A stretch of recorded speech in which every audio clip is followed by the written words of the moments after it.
డబ్బు, అనారోగ్యం, ఉద్యోగం, వ్యాపారం, అప్పులతో బాధపడుతున్నారా? మీకోసమే లాంచ్ యువర్ ఫ్యూచర్ ప్రోగ్రామ్.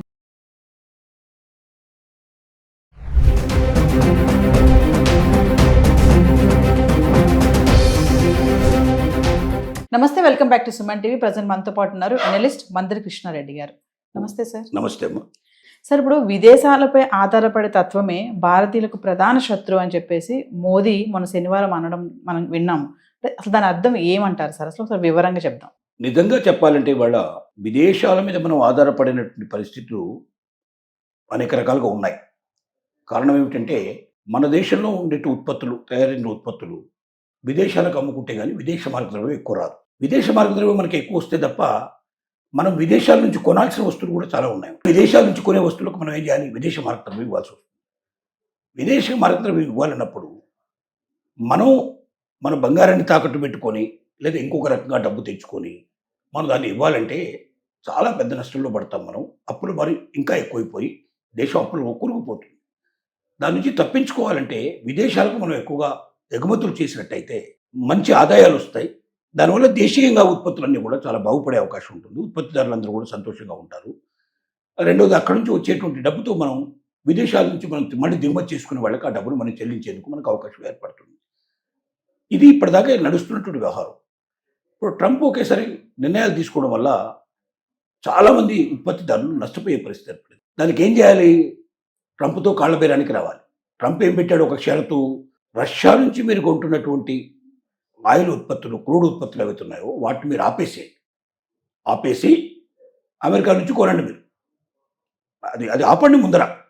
అది ఆపితే మీకు సుంకాలు పెంచను అని చెప్పి మనల్ని హెచ్చరించాడు. అంటే మనల్ని బెదిరించాడు, మనల్ని భయపెట్టాడు. ఇప్పుడు రష్యా నుంచి మనం క్రూడ్ ఆయిల్ కొనడం వల్ల మనకు వస్తున్న లాభం ఏంటంటే ఇప్పటిదాకా కూడా మనం రేట్లు పెద్దగా తేడా కాకుండా 100 రూపాయలు, 100, 105 దాకా దాదాపు మనకు 2-3 సంవత్సరాల నుంచి ఈ రేట్ ఇట్లాగే కంటిన్యూ అవుతుంది. అంతకుముందు అయితే ప్రతి వారం మారుతుండేది, మనకు ప్రతి నెల మారుతుండేది.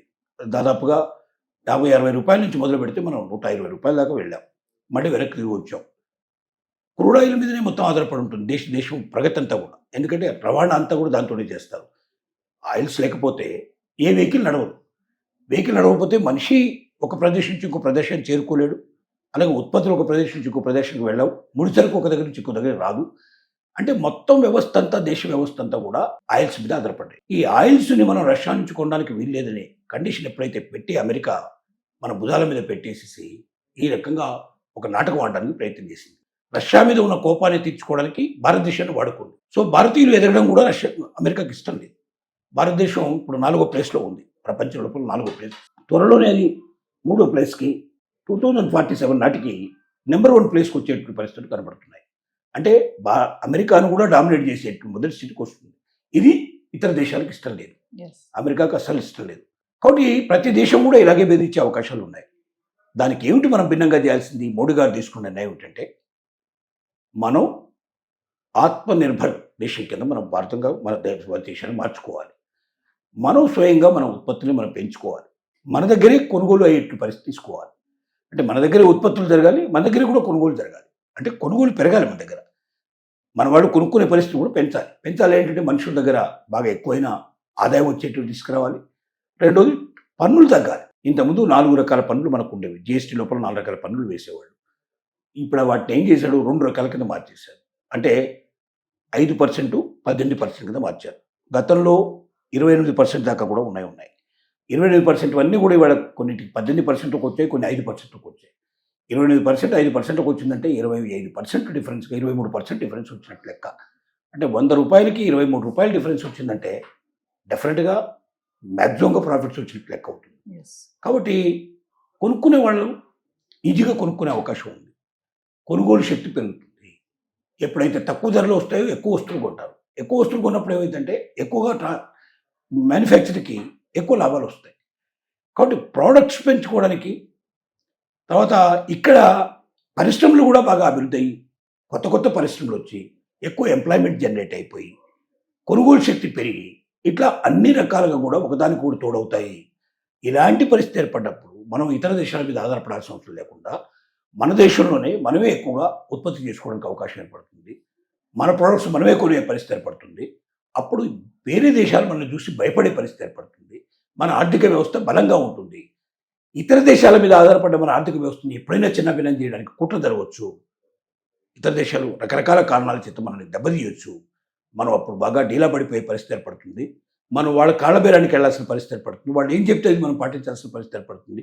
అప్పుడు మన దేశం పూర్తిగా బలహీన పడిపోతుంది. అలా అని బలహీన పడేటువంటి పరిస్థితిలోంచి బలవంతమైన దేశంగా ఈ దేశాన్ని నిర్మించాలంటే తప్పనిసరిగా మనం సొంత ఉత్పత్తులు మనం పెంచుకోవాలి. సొంత ఉత్పత్తులు పెరగాలంటే ఇప్పుడు ఉన్నటువంటి ఏవేంటి సమస్యలు ఉన్నాయని చూస్తే దాంట్లో ప్రధాన సమస్య ట్యాక్సేషన్ విధానం చాలా ఎక్కువగా ఉంది. ఇన్ని రకాలైనటువంటి ట్యాక్సేషన్ విధానం ఉండటం వల్ల కొనుక్కునే వాళ్ళకి ఇబ్బందులు ఉన్నాయి, ఉత్పత్తి చేసే వాళ్ళకి ఇబ్బందులు ఉన్నాయి. ఈ ఇబ్బందులన్నీ తొలగిస్తూ మోడీ గారు తీసుకున్న నిర్ణయం వల్ల అది కూడా మనకు 21st వరకే తీసుకుంటుంది.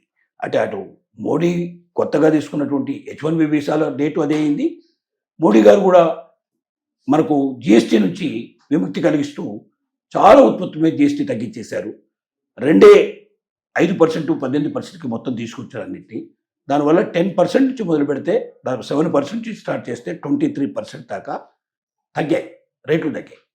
ముఖ్యంగా నిత్యావసర వస్తువుల రేట్లన్నీ బాగా తగ్గిపోయాయి. కొనుగోలు ఒక ఫ్యామిలీకి యావరేజ్గా 700 రూపాయల నుంచి మొదలు పెడితే 7,000 రూపాయల నుంచి 10,000 రూపాయల దాకా మిగులుతాయి ప్రతి నెల మామూలుగా నిత్యావసర వస్తువులు కొనుక్కునే వాళ్ళకి. ఒక్క నిత్యావసర వస్తువుల మీద ఇంత తేడా వస్తే మిగతా అన్నింటి మీద కూడా చాలా వస్తాయి. ఇప్పుడు మనం కొనుక్కునే ఎలక్ట్రానిక్ వస్తువులు కానీ ఎలక్ట్రికల్ వస్తువులు కానీ 5,000 నుంచి 100 లక్ష రూపాయల దాకా కూడా తేడా ఉన్నాయి. కార్లు కొనేవాళ్ళు అయితే కాస్ట్లీ కార్లలో 1,50,000 రూపాయలకు కూడా తగ్గిపోయే అవకాశాలు ఉన్నాయి. అంటే ఒకేసారి ఇంత తగ్గేసరికి ఎలా అవుతుంది? కొనుక్కోగలిగే శక్తి పెరుగుతుంది, ఎక్కువ కొంటారు. ఇంతకుముందు కొనుక్కోవాలంటే అంత ఖరీదు ఉంది కాబట్టి మనకి ఎందుకు అనుకునే వాళ్ళు కూడా ఇప్పుడు ఖరీదు తగ్గుతుంది కాబట్టి కొనుక్కునే ప్రయత్నం చేస్తారు. ఈ రకంగా కొనుగోలు శక్తి పెరగడం వల్ల, ఎక్కువ వస్తువులు కొనడం వల్ల ఎక్కువ ఉత్పత్తులు పెరిగే అవకాశం ఉంటుంది, ఎక్కువ ఇండస్ట్రీస్ వచ్చే అవకాశం ఉంటుంది, ఎక్కువ ఎంప్లాయ్మెంట్ పెరిగే అవకాశం ఉంటుంది, ఎక్కువ ఆదాయాలు పెరిగే అవకాశం ఉంటుంది. కాబట్టి అప్పుడు మనం ఆత్మనిర్భర దేశంగా ఈ దేశాన్ని చెప్పుకోవడానికి అవకాశం ఉంటుంది అనేది మోడీ గారి ఆలోచన. ఇప్పుడు నిజమయ్యేటువంటి పరిస్థితులు ఏర్పడ్డాయి.